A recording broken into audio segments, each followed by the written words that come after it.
อสิจำบทสุยางเอาไว้บ่ให้ลบให้ลืมจากใจ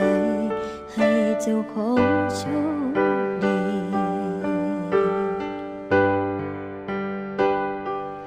บ่เป็นหยัง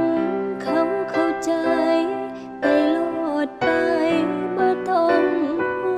วงอย่างหลายก็เป็นบาปวงคงบ่ฮอดตายดอกติบ่เป็นหยังเขาเข้าใจที่เจ้าของไปในมื้อนี้ขอบใจหลายที่ยังเข้ามาห้องเอิ้นใจที่มันมิดสิเลให้เคยมีความหัก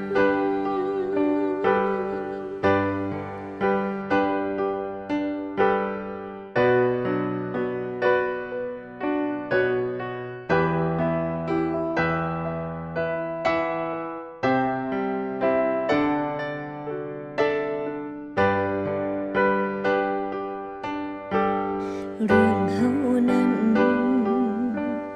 เขาสิเก็บให้ลึกสุดใจสิจื้อสิจำบทสุยางเอาไว้บ่ให้ลบให้ลืมจากใจให้เจ้าของโชคดี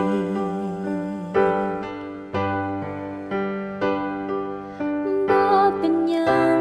เขาเข้าใจไปโลดไปบ่ต้องห่วงอย่างหลายก็เป็นบาปวงคงบ่ฮอดตายดอกติบ่เป็นหยังเขาเข้าใจที่เจ้าของไปในมื้อนี้ขอบใจหลายที่ยังเข้ามาห้องเอิ้นใจที่มันมิดสิเลให้เคยมี